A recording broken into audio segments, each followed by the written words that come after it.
So, Hare Krishna, dear devotees, I welcome you all to this session. The topic for today is Bhakti, the best process of atonement. So, we are going to refer Srimad Bhagavatam 6.1.15 to 17. So, just a quick overview on how the things have been moving in Srimad Bhagavatam, starting from Canto 5 to Canto 6. So, in 6th Canto, Shukdev Goswami describes a portion of protection by the Lord.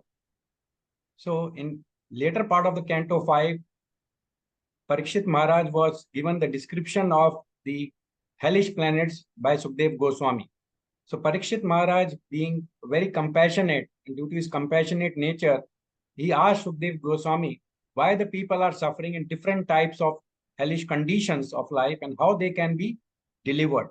So this was the inquisitiveness shown by Parikshit Maharaj due to his compassionate nature. And Parikshit Maharaj, he also had heard different kinds of hellish conditions that the living entities was subjected to based on their different types of sinful activities. So based on this inquiry, Shukdev Goswami proposed the Karma Kanda and Gyan Kanda for atonement. Later, he establishes the supremacy of Bhakti because Bhakti, it destroys all sins and it is the most auspicious path. So I will read the translation and the shloka from Srimad Bhagavatam 6.1.15 and Srimad Bhagavatam 6.1.16 and 17. I will just cover the highlights of those texts. So primarily, I will just read from this shloka. Kechit kevalaya bhaktya vasudeva parayana agam dhunvanti karsnena niharam eva bhaskara. Translation. Only a rare person who has adopted complete, unalloyed devotional service to Krishna can uproot the weeds of sinful actions with no possibility that they will revive. He can do this simply by discharging devotional service, just as the sun can immediately dissipate fog by its rays. So I will read the invocation prayers now. Om Namo Bhagavate Vasudevaya. Om Namo Bhagavate Vasudevaya. Om Namo Bhagavate Vasudevaya. Om Agyan Timrandasya Gyananjana Shalakaya Chakshurunmilitam Yena Tasme Shri Guruve Namaha Shri Chaitanya Manobhishtam Sthapitam Yena Bhutale Swayam Rupa Kadamayam Dadati Swapadantikam Vandeham Shri Guru Shri Uttapad Kamalam Shri Gurun Vaishnavanscha Shri Rupam Sagrajatam Sagan Raghunathan Vitam Tam Sajivam Savdatam Savadutam Parijan Saitam Krishna Chaitanya Devam Shri Radha Krishna Padan Sagan Lalita Shri Vishakhan Vitansha He Krishna Karuna Sindhu Dinabandhu Jagatpate Gopesh Gopika Kanta Radha Kanta Namastute Tapta Kanchan Gaurangi Radhe Vindavaneshwari Vishbhanu Sute Devi Pranamami Hari Priye Vancha Kalpatarubhyascha Kripa Sindhuve cha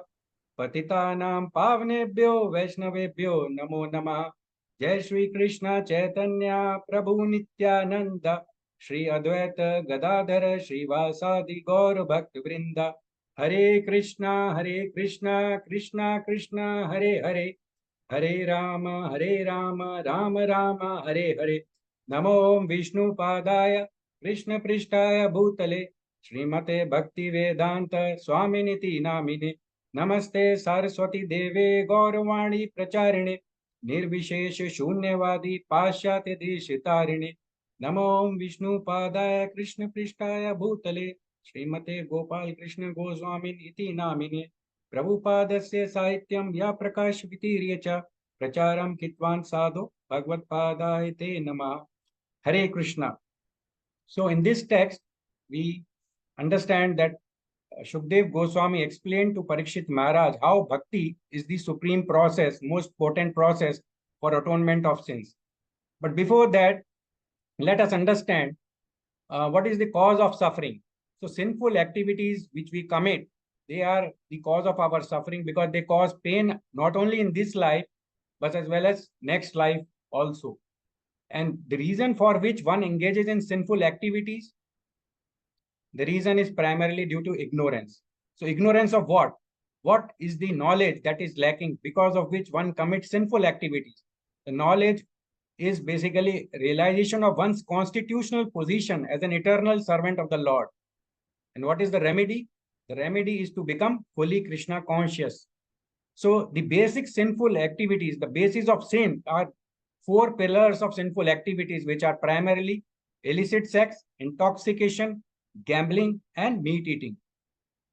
So in this chart, let us understand the avidya or the ignorance. It results in sinful proclivity or the kutam, which is nothing but sinful disposition, and it results in further sinful desire, which is bijam, that thereby results into sinful acts, and it causes sinful reactions, that is the karma phala. So there is a close loop between the sinful acts, that is papam, and kutam. So why this is happening? The closed loop is happening because as we commit the sinful acts regularly, continuously, it becomes into an habit and it results into the sinful inclination. So suffering is due to ignorance. Therefore, we have to develop real knowledge. And the real knowledge is that God is one, God is great, we are a part and parcel of the Supreme Lord, and therefore it is our prime most duty to serve the Lord. So the right knowledge is given in the Bhagavad Gita. The Bhagavad Gita 5.29 says, Bhoktaram yagatapsam sarvaloka maheshwaram suhardam sarvabhutanam gyatva mam shantim rachati. So if we simply understand that Krishna is the only enjoyer, then our propensity to become the false enjoyer will be automatically vanquished. So let us now understand what is atonement and what is the result if we don't atone for our sinful activities that are committed. So atonement is just basically following the Dharma Shastras or the authorized scriptures, which are around 80 in number. And primarily like Manu Samhita is there, which gives the descriptions of performance of pious activities to counteract the sinful activities. So these Dharma Shastras are the scriptures which give description of other types of fruitive action. So these pious acts again results into some kind of fruitive activity. So one should quickly adopt the process of atonement, because if we don't perform the process of atonement, then our time will get wasted and the reactions of sin will increase. So this is the result of no atonement, because it is going to result in terrible suffering in the hellish planets, and the reactions of sins will increase. It is something like we take a loan from a bank and we don't repay in time, then the interest on the loan will keep on increasing. So similarly, if we commit some sinful activities, so we must either atone immediately or we have to just go for the wastage of life, allowing the sinful reactions to increase, which is not very healthy for our life because it is going to be very painful. So there is an analogy given by Srila Prabhupada of an expert physician. So as an expert physician, he diagnoses the person, and according to the severity of the disease and the symptoms of the disease which is there in a patient, he prescribes the medication. So similarly, according to the severity and gravity of the sinful acts that have been committed, the atonement should be accordingly carried out. So this is how we understand this analogy. So as a part of response given by Shukdev Goswami to Parikshit Maharaj for atoning the sinful reactions, like there has been a prescription given by as karma kanda for atonement. So one who is very alert so as not to commit sinful activities, he is victimized by sinful life again. Why? Because the person or the living entity is attached to sense enjoyment. He has not been trained to refrain his senses from sense enjoyment. He will keep on engaging the senses in sense enjoyment and he will keep on committing the sinful activities. So therefore, the process of atonement, it cannot save one from the sinful acts. So the repeated sinning and atoning, it's considered to be useless.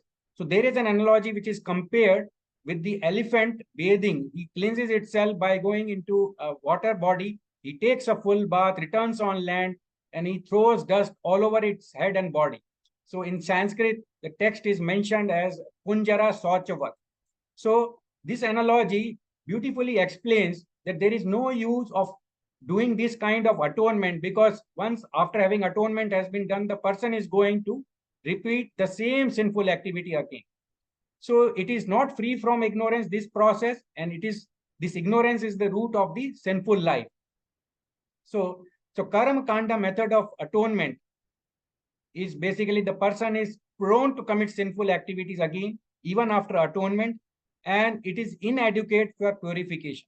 So Parikshit Maharaj, after getting this prescription from Shukdev Goswami for atonement, he rejects it and he says that you give me some solution which is more effective in counteracting the sinful reactions. So then Shukdev Goswami prescribes the Jnana Kanda process for atonement. So Jnana Kanda for atonement says that Jnanis know what is sinful, what is pious, and they very cautiously act according to the injunctions of Shastra. So it is like the fire that destroys bamboo trees in a forest, but the roots of the bamboo which remain and grow again at the first opportunity. Suppose there is a rainfall and there are certain creepers which are buried inside the soil, there are some hidden roots. So they will crop up again, they will grow again at the first opportunity.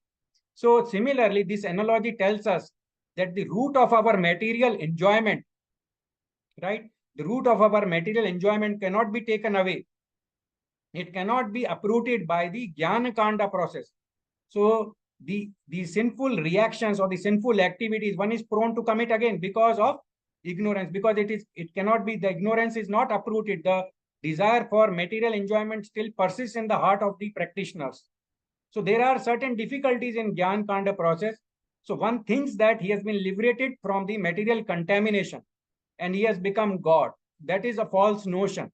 So Jnanis, they do not take shelter of the lotus feet of the Supreme Lord because they are not practicing devotional service. They are not situated in bhakti.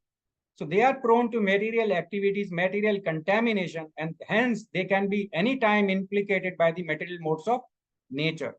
So people are so fallen in this age of Kali Yuga that they cannot take to the process of Jnana Kanda.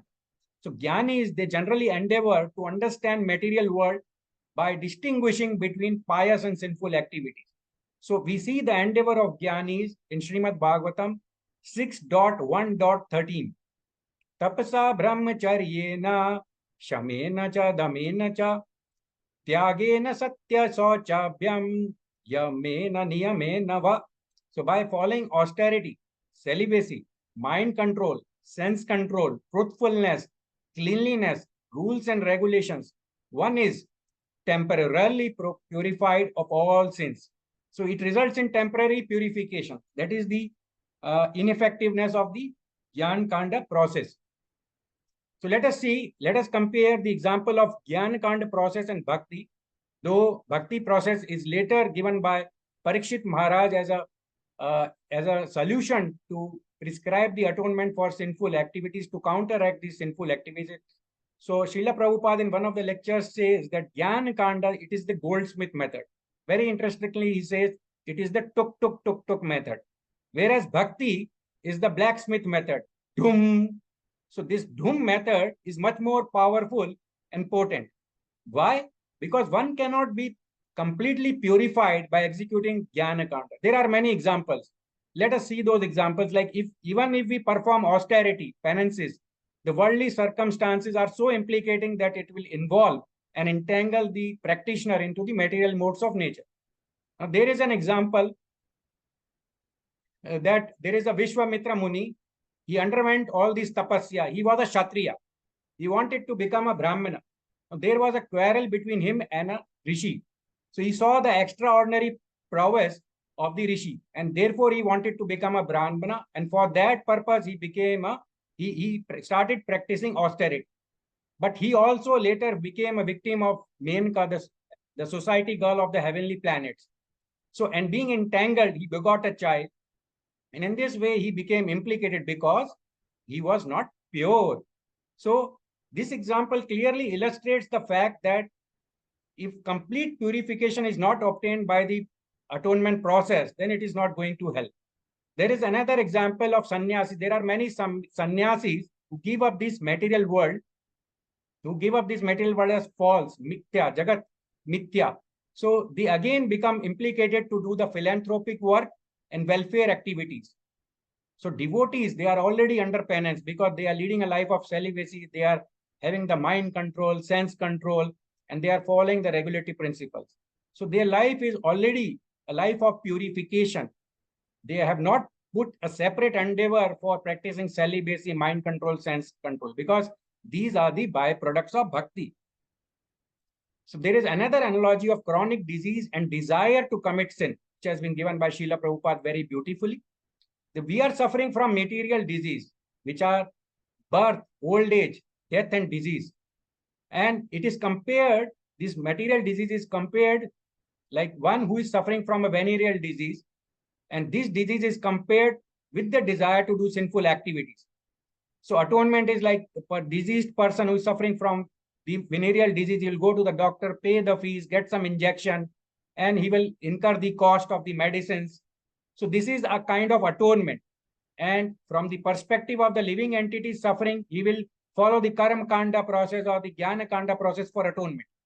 So the disease will get temporarily cured. The temporary purification will be there. But again, when the person engages in the same thing, that means he engages himself in the same thing because of which he got infected with the venereal disease. In other words, he engages in the sinful activity again. Then he is again attacked with the venereal disease.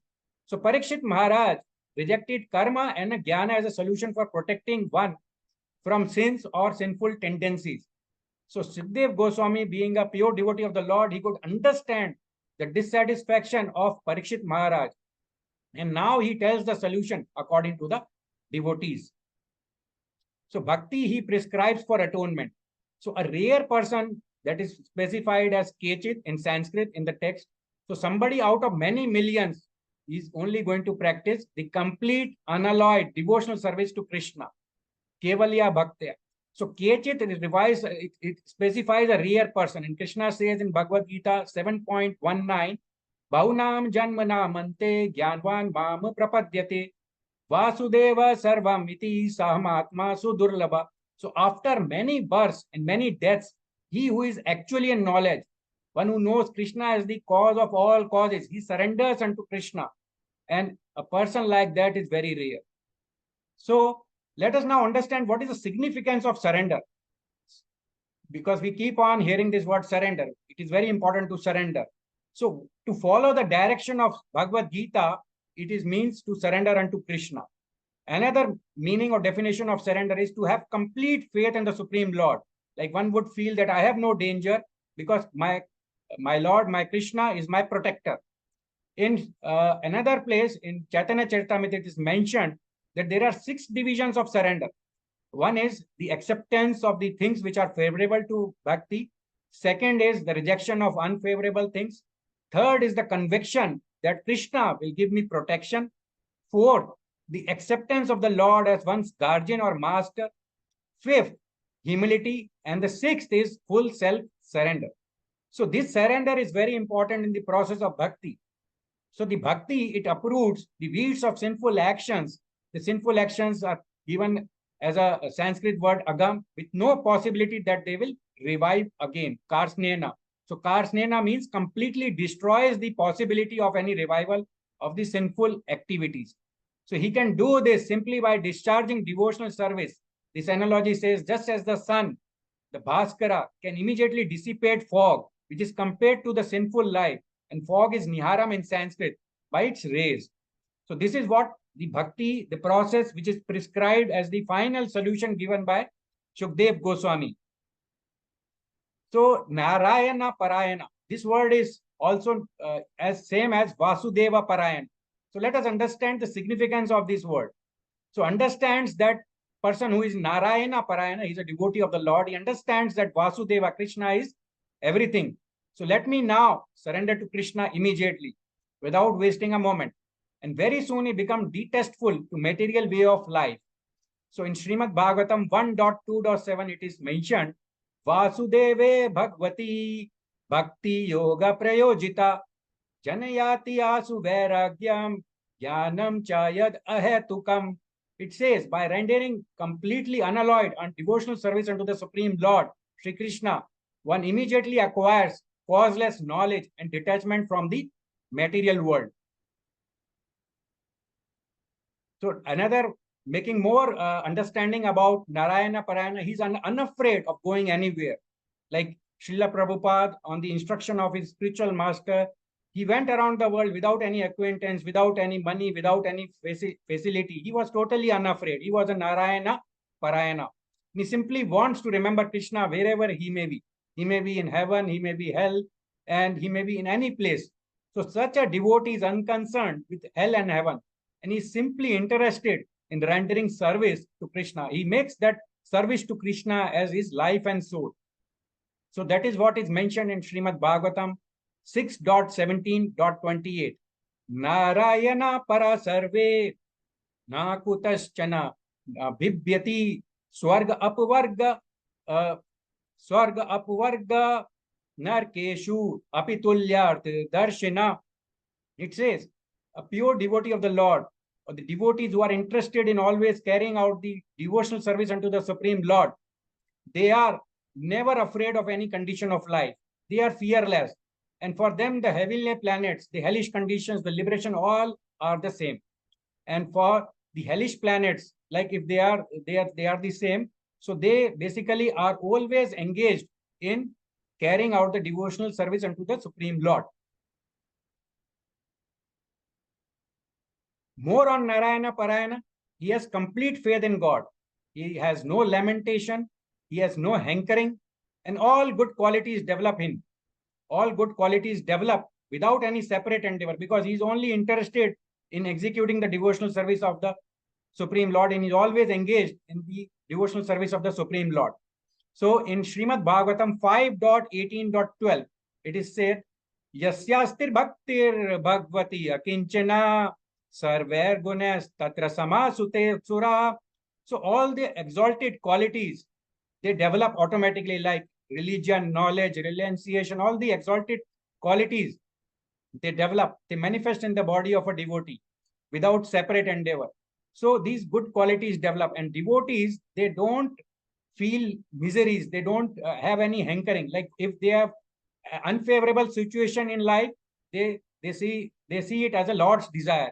And if there is a favorable situation in devotee's life, he consider it to be a Lord mercy. So he doesn't take any credit for any good things happening to him, and he doesn't blames God for any bad things or adversity in his life. So that is the greatness of the devotional service. So Srila Prabhupada, our founder Acharya, he was a para dukha dukhi. He was always unhappy to see others in trouble. He wanted to save the people from hellish life. Human form of life is very rare. And since human life form is very rare, he was very much compassionate, and he was very much upset and seeing the miserable situation of the people who are engaged in sense gratification, because they do not know, they are not aware that what this sense gratification is going to lead them to. So he distributed the transcendental knowledge in form of different Vedic literatures to convey the message of the Supreme Personality of Godhead. And he desired to change the consciousness of the people so that they can go back home, back to Godhead. So it is a consciousness change movement. Like people, they have to change the consciousness from sense gratification to Krishna. So instead of sense gratification, they have to bring Krishna in their consciousness. And once they get back Krishna in their consciousness, then their life will be successful, peaceful, happy, and perfect. So the important thing is Srila Prabhupada wanted everyone to be happy in this life as well as next life. And for that matter, Srila Prabhupada opened different centers in different parts of the world to give association of devotees. Because in association of devotees, bhakti becomes easy to perform. Bhakti becomes interesting to perform. Bhakti becomes jovial to perform. Because the devotees, they are together practicing the concepts of devotional service. And all the people of the world, he said, that should be made Vasudeva Parayana by the simple method of Krishna consciousness. And then only this world and the living entities living in this world can be peaceful. We can make this world a Vaikuntha. If the people are becoming Krishna consciousness, in this material world itself, we can get the realization of Vaikuntha. So Srila Prabhupada opened ISKCON temples, various preaching centers where the education of Shastras is being given. See, the ISKCON temples and the preaching centers, they provide ample opportunities to see the deity form of Krishna, to hear about Krishna, to think about Krishna, to read about Krishna, and to eat Krishna prasadam. So, in other words, Srila Prabhupada endeavored that everyone gets engaged in the wholesale process. He says the wholesale process of cleansing the dirt in our mind and heart, so that everyone can be happy, peaceful, and satisfied. So, this is what he made the ISKCON movement for, and that is how the ISKCON movement is so glorious. So, importance of the concept in my life, since the bhakti is the most auspicious path, I strive to give it the highest priority in my life and soul. That is my agenda, topmost agenda. And to realize this kind of an objective, I made a target of 100 plus new registrations in upcoming Discover Yourself seminar. Despite challenges, I am determined to go for all Dham Yatras in devotee association, where I get the nectarian lectures from pure devotees of the Lord, Srila Prabhupada disciples specifically. And I have made a resolve to further improve my reading from Monday onwards, that is 23rd October. I intend to make a Zoom meeting readers group for disciplined reading of Srila Prabhupada books, where I am going to invite devotees and tell them that, look, we can do this reading in group. That will make our reading disciplined, systematic, and regular. So I'm going to start this initiative. I took up this initiative from a brahmachari devotee who's a temple resident in ISKCON temple. So he also explained me that, okay, let us try to understand and discuss, like in the last meeting with that brahmachari, I learned that Srila Prabhupada, in one of the lectures, he taught us a technique of how to remember Krishna through an example. An example was, there was a household lady who was having a illicit affair with another man. So she was carrying out the household duties so nicely, because she would never have ever thought that her husband should come to know of her illicit relationship. So always in her mind, she's thinking, when is my meeting with my paramour, right? What am I going to say to him to please him? What gift I am going to give it to him? When is that hour going to arrive? So similarly, while carrying out our material duties and responsibilities, similarly, we can remember Krishna and do those material duties and fulfill our material responsibility. Now, another example which I came across in this context was, Brahma had a daughter named Vak. This incident is specified in Srimad Bhagavatam 3.12.28. Brahma got bewildered as he had not heard Srimad Bhagavatam in that particular kalpa from Vishnu. So hence, reading of Srimad Bhagavatam on daily basis is essential. It protects us from the material modes. It will protect us from Maya. We cannot overcome Maya with our own endeavor. We need the mercy of the spiritual master. We need the mercy of Srila Prabhupada. So it will come by reading Srila Prabhupada books and by following their instructions. So greatest humanitarian work is basically connecting others with Krishna, doing brick distribution, by doing the Discover Yourself seminar registration, where one gets to know, who am I, who is God, why am I suffering in this material world, what is my relationship with the Supreme Lord. All these basic concepts are resolved. And distribution of Hare Krishna Mahamantra cards, which specifies the mobile number of Krishna as Hare Krishna, Krishna Krishna, Hare Hare, Hare Rama, Rama Rama, Hare Hare. So it gives an opportunity also to teach other people how to chant and be happy, and how to return back home, back to Godhead, and enjoy that blissful life where there is service of Krishna, and how to build that permanent asset. In Bhagavad Gita 9.2, it is said, Rajvidya Rajguhyam Pavitram Idam Uttapam Pratyakshaavagamam Dharmyam Susukam Kartumavyam. So how to build that permanent asset is basically Kartum, by execution of devotional service to the Supreme Lord. It is everlasting. It is a permanent asset, and it is Susukam. It gives the greatest peace, greatest happiness, and greatest pleasure and satisfaction. So when we give Krishna to others, we get Krishna. So we also share the real knowledge of our reason for suffering, which is basically forgetfulness of our eternal constitutional position. So as an analogy, Srila Prabhupada specifies that without becoming fire, we cannot enter fire. So similarly, without complete purification of our consciousness, it is not possible that we could enter into the kingdom of the Supreme Lord. And this purification is the only objective of human life, which is very rarely provided by the material nature to us to realize God, to do bhakti. Now, how to do bhakti? So this is specified as part of 6.1.16 and 6.1.17. So I have specified the bullet points here. So how to do bhakti? Primarily, we have to serve a bona fide spiritual master, an ideal Vaishnava. And by doing this, one is immediately delivered from the clutches of Maya. One is completely purified and one's sinful reactions are automatically vanquished as soon as one begins serving a pure devotee. So in this context, there are shlokas in Srimad Bhagavatam 5.5.2. Mahat sevam dwaram ahur vimuktes tamo dwaram yoshitam sangi sangam. So if one desires liberation from the clutches of Maya, he has to associate with a pure devotee of the Supreme Lord and do service to him. So that is how we can get delivered from the clutches of Maya, free from the material modes of nature. And we have to follow the path of acharyas, pure devotees. And by following this path, this is the most auspicious path authorized by Shastra, the scriptures. And it is a path which has freedom from fear. Akuto bhaya, which is a Sanskrit word given in the text 17. And Shushila, very well behaved, good character, clean, followers of 4 rules and regulations. And Sadhava means saintly. The saintly characteristics are specified in Srimad Bhagavatam 3.25.21. Titikshava karunika suharda sarvadehimnam ajata shatrava shanta sadhava sadhu bhushana. The symptoms of a sadhu are that he is tolerant, merciful, and friendly to all living entities. He has no enemies.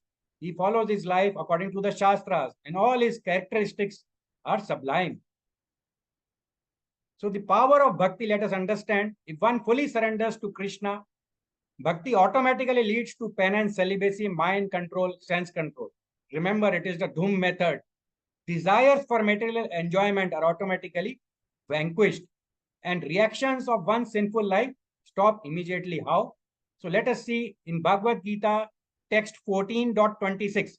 Mamcha yo avibicharena bhakti yogena sevate sagunan samtite etan brahma bhuaya kalpate.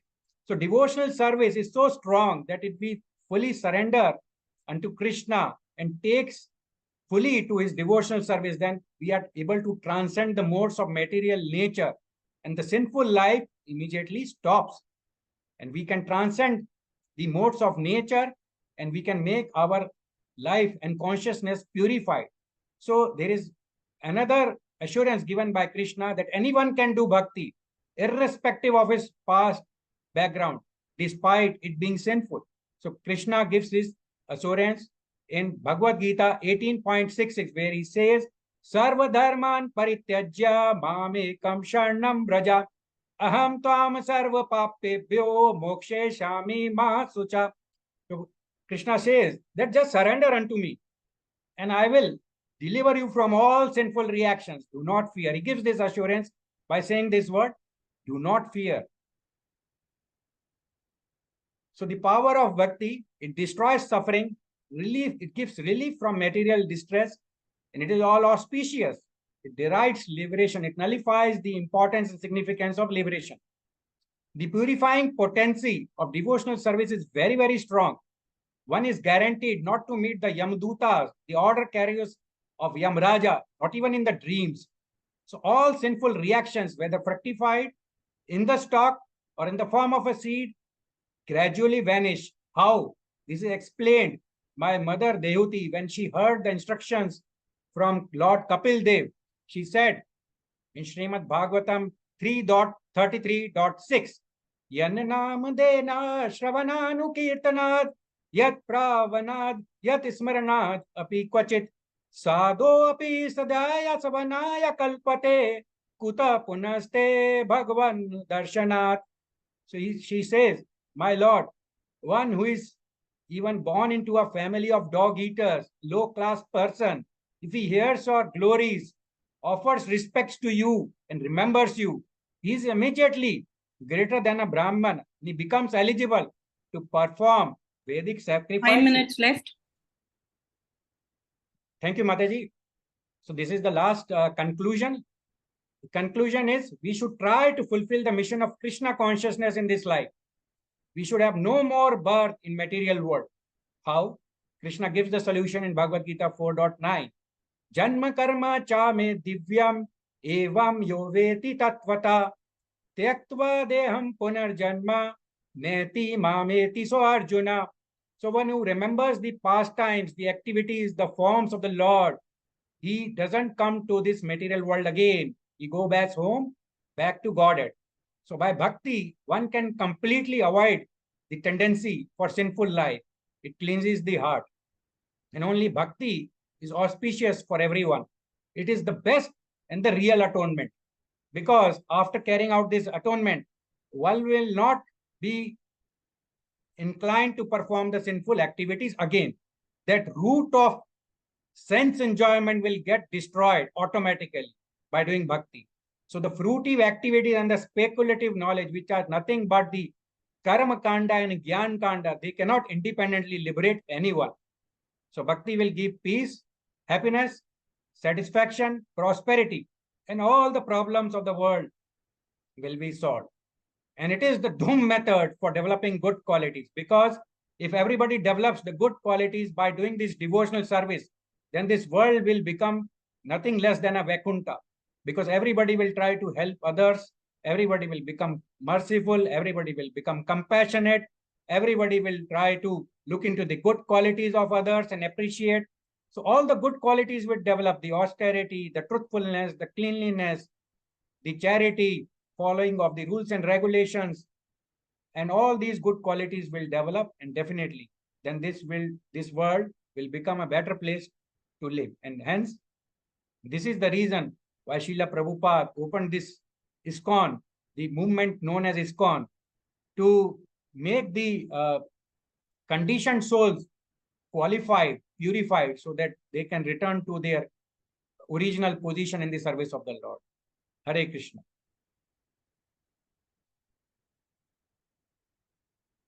Please stop the screen sharing.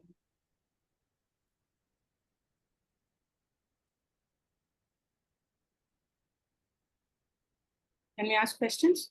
Yes, Mataji. Prabhu, my question to you is, you were talking about atonement, about your personal relation. The topic is about atonement, but you were talking about you setting a target of reading, having that many registrations, going for yatra, etc. So Yes, how is that related to atonement is my question. no, actually, after doing the study for this area, my determination to do bhakti in a better way, it improved. The faith in spiritual master improved. So earlier, I was not going for Dham Yatras. I was not going for registration process, because that is a preaching activity. So I was just avoiding it because my health was not allowing me. So I was just giving excuse that, okay, let my health recover, then only I will try. But now what I do is I ignore the health and then go, I take the medicine, of course, I don't completely ignore. I take care of the body in the required way. I don't keep on thinking about the health. And when I go in the devotee association, I forget about the body part. I listen to the nectarian lectures, I make notes, and I try to understand and discuss the points with other devotees. So that is helping me very much. In fact, in the last yatra with Holiness Gopal Krishna Goswami Maharaj, I did this. I thought that let me go to this yatra. I've been missing yatras for a number of years now. Let me go to this yatra. And I requested my son to accompany with, so that in case if there is any problem, he can help me out. Luckily, he agreed, because I had a good intention of getting the, and I also thought that my son will also get the favor of the devotees. He will get the blessings. So luckily, it went out all very well. I also met His Grace Rajshekhar Prabhuji. We had a good association, good discussion. We attended the class together from there. So this is not related to atonement, but this is how it improved my bhakti as a process, because the application is important from the perspective of the standard of improving of my bhakti. So this is how it helped, Mataji. And Thank regarding you. thank you, Mataji. So am I able to answer, Mataji? Yes, Prabhu. Thank you, Mataji. Yes, His Grace Swarup Krishna Prabhuji. Yeah, I request you to please ask the question for my purification. Hare Krishna, Dhanavats Prabhu. Pranam, Prabhuji, you gave a very glorious picture of bhakti, but Yeah. in spite of all that, why is that some people fall down from bhakti? And how does one treat bhakti from that point of view, that one has fallen down and one has not been able to attain the highest perfection? Yeah. So first of all, I'm very grateful to you having asked this question. It's a very important question, very practical question, and it will also definitely help me in improving my understanding.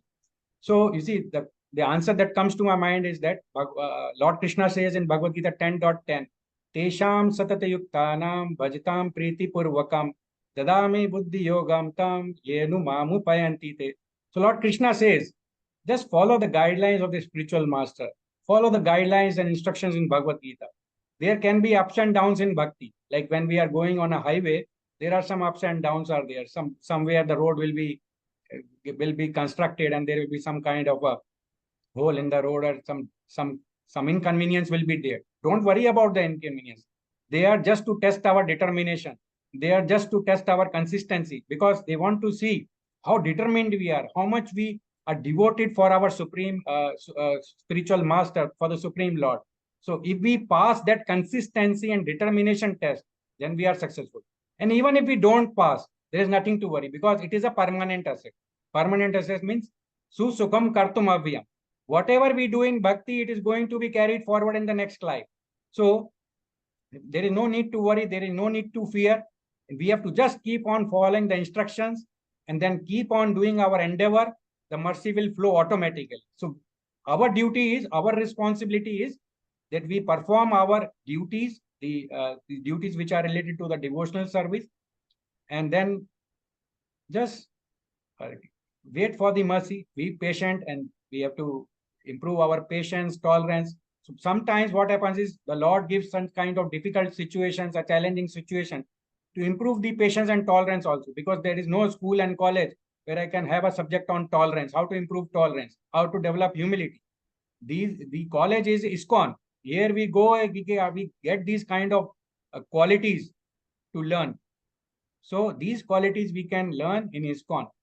If we learn maths, science, and social science, there is no use. It cannot help us get rid of the material miseries like birth, old age, death, and disease. But the knowledge in ISKCON, it will make us humble, it will make us tolerant, it will make us a good person, good character. So that characteristics will develop. So first question, I think I got it, and you also asked the second part of the question. May I request you to confirm whether your first question is answered and repeat the second question, Prabhuji, please? See, my question has been answered, Prabhuji. Thank you so much. Thank you, Prabhu. Hare Krishna, Murari Prabhuji. I request you to please ask the question. Yes, Hare Krishna Prabhu. Hare Krishna, Prabhuji. Thank you for a nice lecture. My question is, how you will inspire someone to continue the process of bhakti if he give it up because he's in the mood that the process doesn't work, like he was trying these other processes, they doesn't work, and now he start to do process bhakti and he's also feel that it doesn't work. So what you will say or inspire somebody like this? So this is a very important and intelligent question. See, what happens is when the person is feeling that after doing bhakti, I'm not getting any result, then he feels that, okay, let me leave this bhakti. There's no use. But you see, if you imagine there is a truckload of dust, and if you take one bucket of dust out of it, will it appear that the dust has been reduced in quantity? And that is the position of our anarthas, our sinful characteristics, sinful desires, which have been there in the subtle mind for many, many births. Right? We don't even know how many births we have taken, and we have been carrying forward these kind of tendencies. So, bhakti is a purifying process. To have that determined faith in bhakti, we have to associate with devotees. We have to we have to sincerely pray unto the lotus feet of the pure Vaishnavas, pure devotees, to make us understand to get the faith, determined faith in our bhakti, the process, because the process is very, very solid. Because you see, the hippies, they became happies. They didn't know about Krishna. They didn't know about chanting. They didn't know anything about the bhakti process. They heard the Hare Krishna Mahamantra from the mouth of a pure devotee, and that transformed their heart. So we have to associate with devotees who are advanced in devotional service. We have to serve them.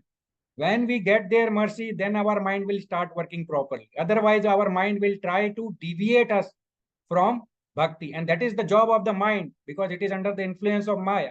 And to protect from Maya, we have to remember the incident of Brahma and Vak. We have to read Srimad Bhagavatam. Our morning sadhana should be perfect, strict and perfect. We cannot allow even a single day to be missed. So if we keep our morning sadhana strict, regular, in the association of the devotees, if we listen to the Bhagavatam class on daily basis, then we will be protected from Maya, which will avoid that negative thinking that nothing is happening to me in bhakti, let me leave bhakti. The mind is going to do it like that, because mind is our enemy, because it is out of control. It is not control. We have to control the mind. We have to say, no, this is the process given by Krishna in Bhagavad Gita. We have to control the mind. We have to associate with the devotees. We have to read the Bhagavad Gita, Srimad Bhagavatam daily basis. The hippies who were so sinful, they got benefited. I am not as sinful as hippies, so why will I not get benefited? I will be benefited. Mind, you are wrong. You stop your chatter. I will do bhakti. Stop doing this chatter. I will do bhakti. Then the mind will become calm. We have to request for the mercy of the pure devotees. Like before we chant, we have to say, like in one of the lectures I heard, we have to pray to the Naam Acharya Haridas Thakur ki jai. When we say Naam Acharya Shri Haridas Thakur ki jai 3 times, then we get the mercy of Haridas Thakur. So we have to pray for the mercy. We have to pray, we have to put the effort. Once we do this, then we have to leave it in the hands of the God. So the idea is we do our best and leave the rest in the hands of God. We have to have that faith. And if we are losing faith, associate with senior devotees who have strong faith. So by associating with devotees who have strong faith, such negative thoughts will be wiped out immediately. So this is my small submission to you, Prabhuji. Hope your question is answered. Thank you. Thank you, Prabhuji. So there is limited time, so I don't think you can ask another person the question. So you can conclude, Prabhu. Okay. So the bhakti, the process which is given as a process of atonement. So bhakti should not be done for atonement.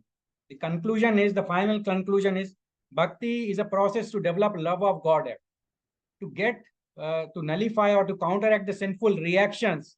It is just a byproduct. It is just the broken pieces of glass. Like when Dhruv Maharaj, he had the darshan of the Lord, he said that I had the darshan of the Lord. For me, you are diamond. And I was just hankering for broken pieces of glass. So counteracting the sinful reactions is something like we are hankering for broken pieces of glass. Once we have the darshan of the Supreme Lord, then there is nothing we desire. We only desire for pleasing the Lord. We only desire to serve the Lord. So that is our whole goal of life. The human life is made just to understand, build that love of the Supreme Personality of Godhead, because that will only help us in serving Him to please Him. So with this, I end my lecture. I thank you all the devotees, and I thank you, and I request and pray for all your blessings so that I can follow the instructions of my spiritual master and please Him. Thank you. Hare Krishna.